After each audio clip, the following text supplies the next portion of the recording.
Setahun Kerajaan Madani dan saya berpendapat bahawa agenda reformasi telah bermula.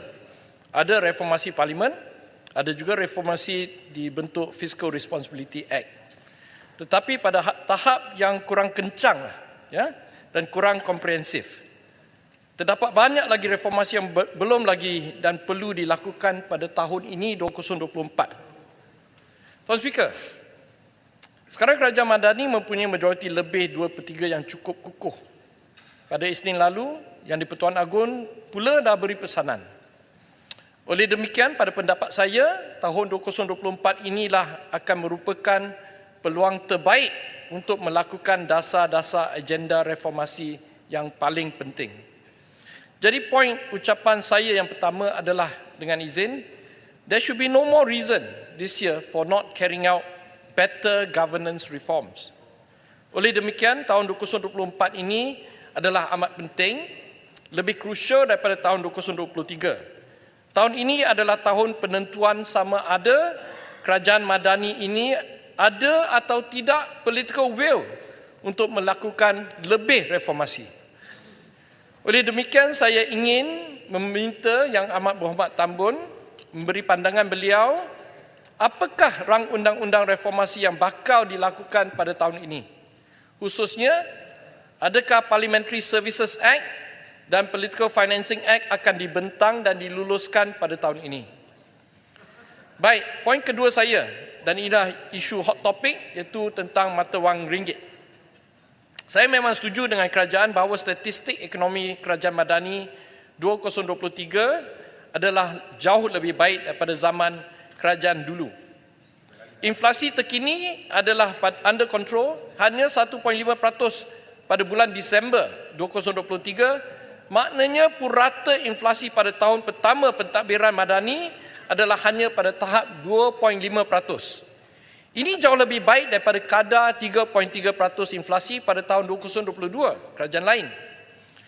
Isu unemployment pula, sama senario dia, hanya 3.3% pada tahun 2023 Kerajaan Madani. Ini lebih baik pada kadar unemployment kerajaan dulu pada tahap 3.7% tahun 2022. Jadi kalau inflasi lebih baik, pekerja lebih ramai, ekonomi pada asasnya nampak dengan izin, improve dan juga steady. Tetapi kenapa pula mata wang ringgit terus jatuh? Tuan Speaker, masa saya berumur 12 tahun pada tahun 1981, ayah saya menghantar saya ke Singapura belajar situ.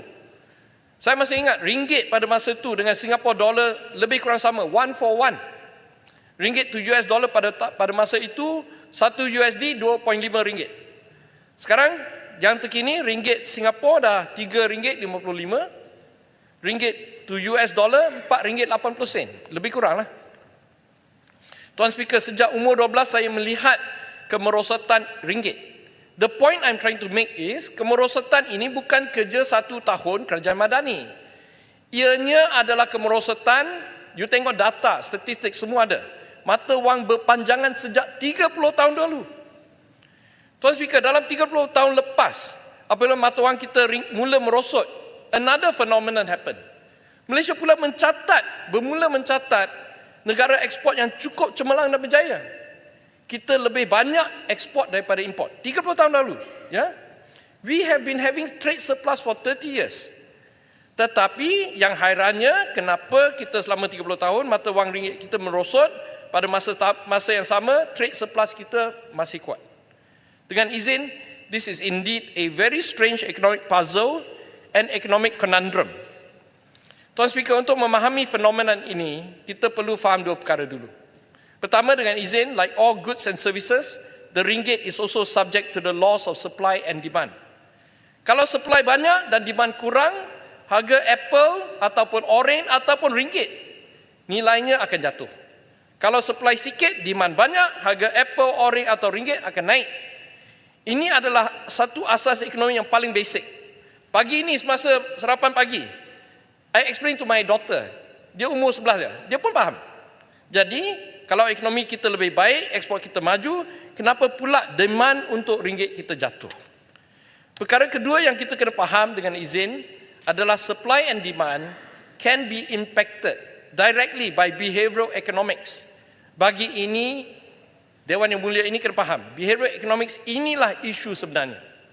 Ringgit Malaysia terkesan dengan izin behavioral economics of confidence. Apakah confidence ini? Manifestasi confidence atau kekurangan keyakinan yang paling ketara bagi Malaysia adalah phenomenon capital outflow dalam 30 tahun kebelakangan ini.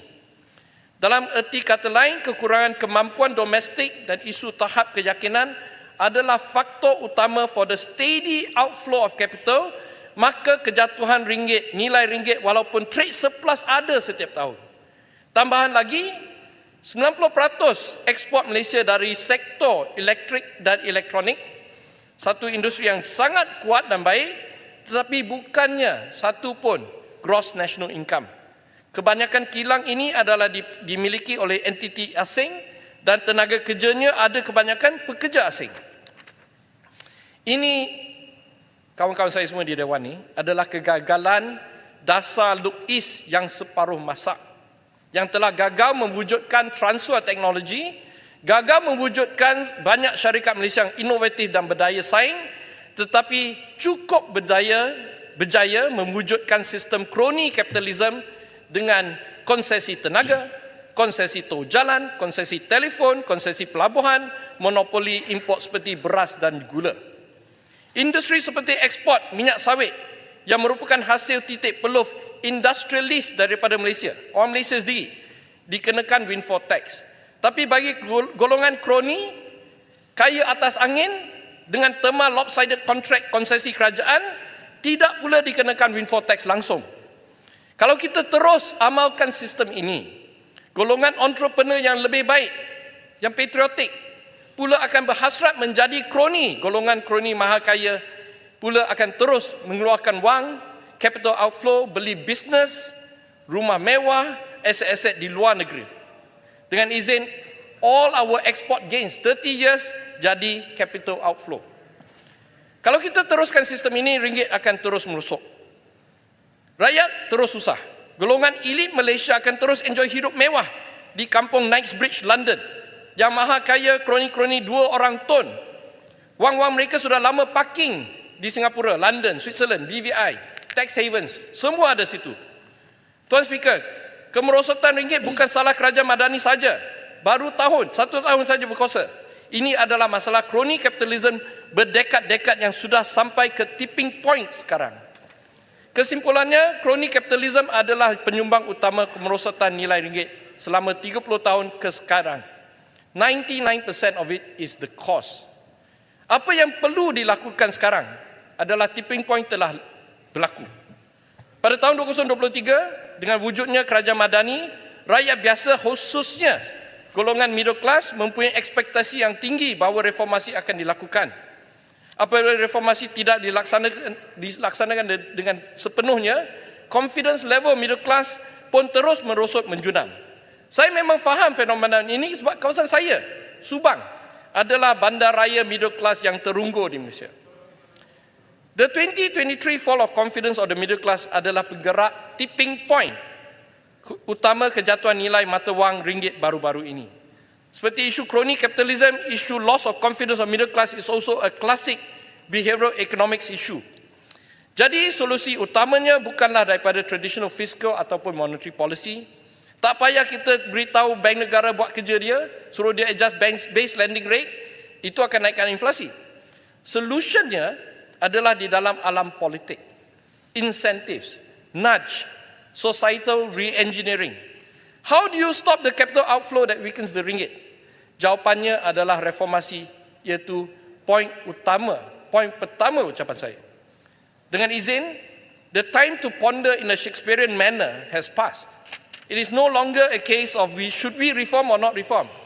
The time for to be or not to be has passed. Tiada lagi alasan. Reformasi 100% is the only solution. Selain daripada mereformasikan sistem kita, saya ingin mencadangkan 2 short term solution. Pertama, arahkan semua GLIC dan GLC untuk standby, membawa balik pulang wang, equities dan aset daripada luar negara. We have to be ready to defend the line and not let the 5 ringgit psychological mark be breached. Kalau kita melepasi paras itu, RM5 itu, ini akan bakal menjadi punca kepada economic spiral yang cukup parah kepada semua. Kedua, kerajaan perlu mencepatkan dan menggalakkan penerimaan high net worth resident investors. Kita perlu menyediakan landasan untuk mereka melabur dan berhijrah ke Malaysia. Ini bermakna peraturan immigration yang efisien dan jelas dan tiada korupsi dalam sistem dia. Roll out the red carpet now. Facilitate their residency and investments to Malaysia. Tuan Speaker, dalam interaksi saya dengan ramai golongan high net worth individual dari rantau Asia Pacific, maknanya daripada Jepun, Korea, China, Taiwan dan Hong Kong, mereka jauh lebih minat berhijrah ke Malaysia berbanding dengan Singapura, Thailand ataupun Vietnam. Singapura terlalu mahal. Thailand, Vietnam kerana kekurang berbahasa Inggeris. Malaysia kita ada semua, makan pun sedap, cuaca baik, hidup pun aman, main golf memang murah, infrastruktur semua ada lebih baik pada Thailand dan Vietnam. Walaupun politik Malaysia bergolak, high net worth individual ni semua boleh bawa 10 juta, 100 juta, 300 juta. Banyak sekali ni. When they bring in the money, ringgit will strengthen. Ya? Mereka ni bukan pengundi. Dia tak campur tangan. Dia mari sini spending dan investing. Apa yang mereka minta daripada kerajaan kita ialah bantras rasuah dan amalkan sistem immigration yang jelas dan efisien. Jadi Tuan Speaker, dua perkara ini adalah short term solution pada kerajaan yang boleh dan patut diamalkan. Tuan Speaker, kedua-dua poin yang saya telah bahaskan adalah praktikal dan boleh dicapai. Saya minta kawan-kawan saya dari sebelah sana sokonglah. Dia bukan susah. Ya? It's not an issue. Ya? Saya harap ahli-ahli parlimen boleh menyambut dan memberi pandangan balas kepada ucapan saya. Terima kasih Tuan Speaker atas peluang ini. Saya menyokong sepenuhnya titah diraja dan yang telah dibentangkan oleh Yang di-Pertuan Agong pada hari Isnin. Terima kasih.